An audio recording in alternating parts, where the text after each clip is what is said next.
Hello, in this video I want to show you how to install Firefox browser on OPPO A57s.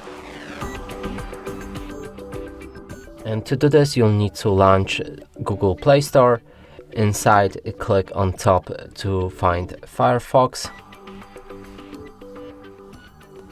Select this app and install it.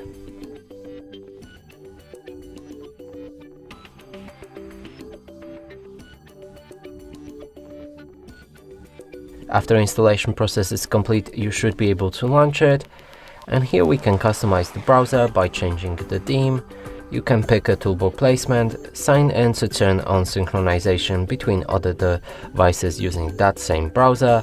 You can also switch the privacy settings, read the privacy notice, and finally click on Start Browsing. Here open any website, and as you can see, the browser works fine.